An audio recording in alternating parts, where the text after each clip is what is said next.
The pilot is my favourite opener of all time for a Doctor Who series. I also think, controversially, it's the best jumping on point. Like I said, I rewatch Doctor Who every year. I start in like September time, and then I normally finish Capaldi by the summer. And I said last year, parents, you are sitting down with me. We are watching series 10 of Doctor Who because there's a jumping on point. And my mum had seen a lot of New Who. She watched, I think, all of the David Tennant stuff, some of the Matt Smith stuff, and then when Peter Capaldi stuff was airing, me and her would watch it every Saturday. But she doesn't remember any of it. I don't think she was invested in the Capaldi stuff. And my dad has never got into it, but he always says that he's going to get into it. And every couple of, like, probably twice a year, we start with Eccleston. And then midway through the series, he's like, oh, I don't know, it's like this, because he's overwhelmed because there's so much Doctor Who to watch that it's like, God, I'm starting series 1 of bloody 16. It's like, ugh, no. But so I was like, right, we'll just watch one series. We'll watch series 10 so you can get your fix of Doctor Who. I love it. I want to share it with you guys. And I showed them the pilot and they immediately loved it. And they loved rewatching series 10. And I think part of it lands on how strong the pilot is. It's really good. I love it. I think it's great. I love the fact that the Doctor works in a university now. It gives him an excuse to just lecture us. I love hearing his lectures. I love the whole time and relative dimension space. It means life. I love that. It's brilliant. It's great. And I love in the office, in the opening 60 seconds, the opening 5 minutes of the pilot, it's just the Doctor and Bill sitting down and talking in his office. And it's so good. There's the odd, like, what are you talking about when she starts talking about the girl that she fattened when she gave her more chips. I was like, right, I don't know what this is getting at, but fine. But then there's like poetry and physics are the same thing because of the rhymes. Love that. It's Doctor Who to the peak.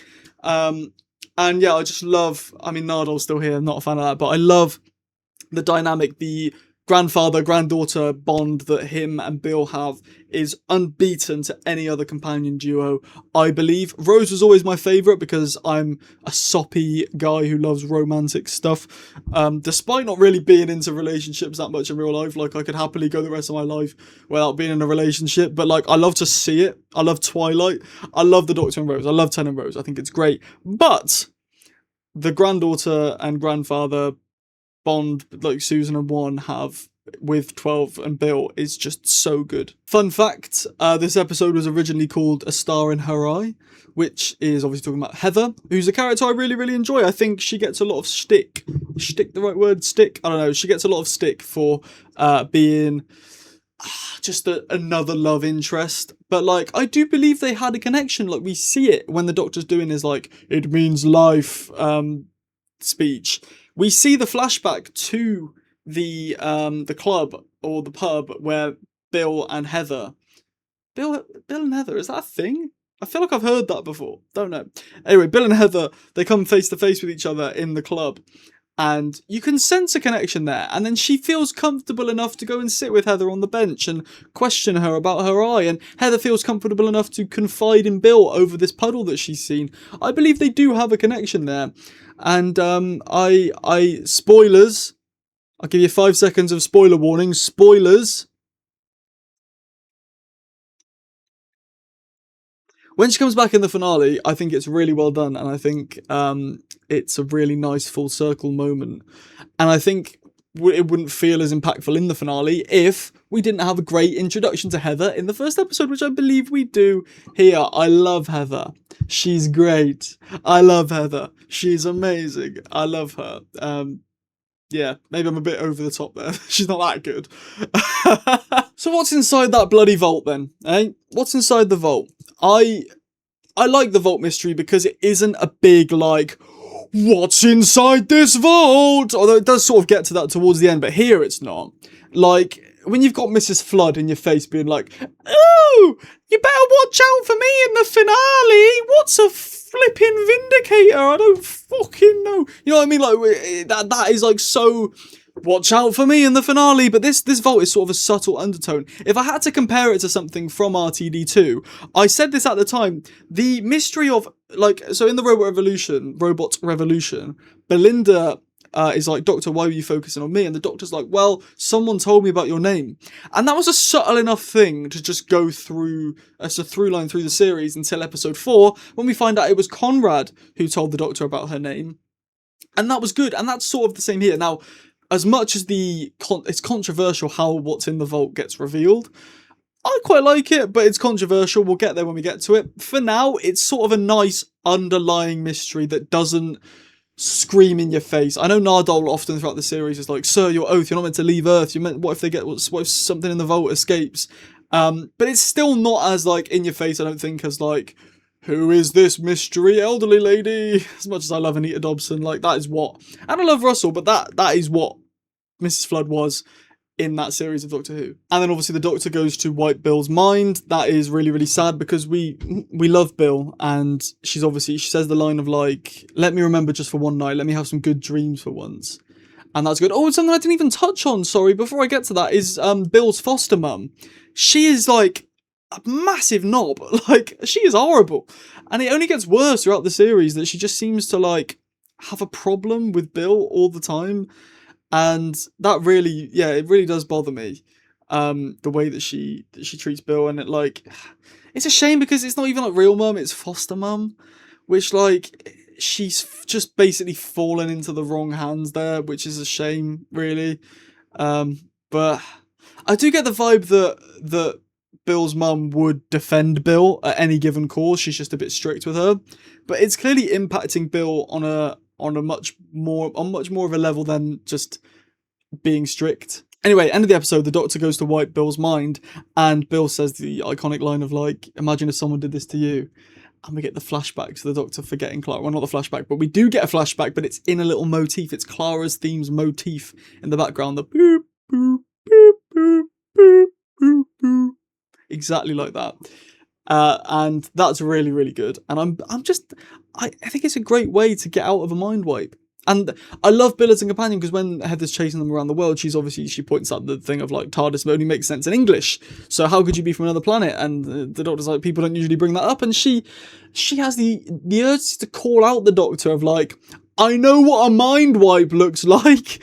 I love that. That's good. It's like, don't treat me like an idiot. Don't patronise me because you've got magical powers. I know what a mind wipe looks like. I've watched TV. If you do that to someone's head, you're about to get mind wiped, geez. And I love that. I think that's really, really good. Very strong. My favourite bit of the whole episode, and I think it's one of the strongest moments from any Doctor because it's quite subtle, is Christmas. It flashes to Christmas in the episode, and Bill brings the Doctor a rug as a gift, and the Doctor says, I haven't got you anything. And Bill's like, no, it's fine, whatever, it was cheap. Which is just a great line. I love that line. And the Doctor says, and Bill says to the Doctor, you've been places, I can tell. And my mum says that with some people you can smell the wind in their face or something, wind in their hair. I can't remember what she says exactly. And the Doctor's like, oh, what's your mum do? And what does your mum do? And Bill's like, my mum, she died when I was a baby, and I don't really have any pictures. But when people are gone, do pictures really help? And the Doctor looks down at River and Susan, and he thinks, yeah, they do. So he goes back in time and takes pictures of Bill's mum, which Bill then finds and cries whilst looking at. And like we get the reveal that obviously it's the Doctor because in the mirror the Doctor's there with the photo, the camera. That's a photo taker, the camera. And like I really love that. That's such a nice Doctor thing because it's without hope. Well, not without hope, but it's without witness, without reward. The Doctor doesn't need the praise of, oh, hey Bill, I went back in time and took some pictures of your mum for you to look at. He just plants them there for her to find, and he's happy knowing that she's got them and she can look at them. And it's no relation to him whatsoever.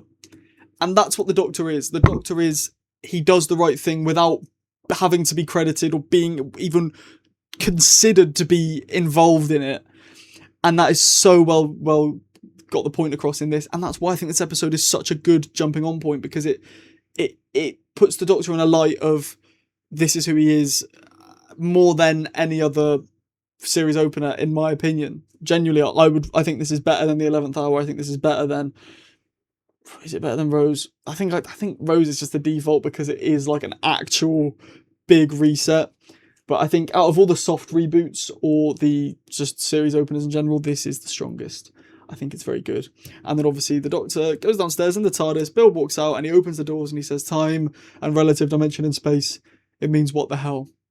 And she jumps in, they go off, and that's it. Perfection. So the pilot, what do you think of it? Let me know down in the comments. Whilst you're down there, if you're on mobile, please do press the hype button. It pushes my video out to way more people. It means the absolute world. If you enjoyed the video, drop a like. If you didn't, drop a dislike. It's absolutely fine. You know the rules around here. Subscribe if you are new and hit the notification bell to get notified every single time I post, which is every single day.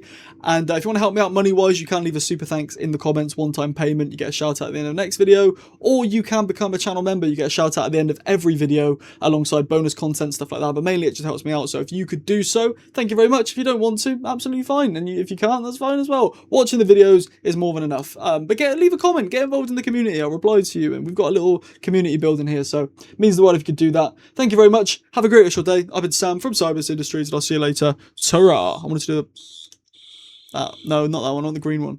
That one, yeah. See you later. Ta-ra.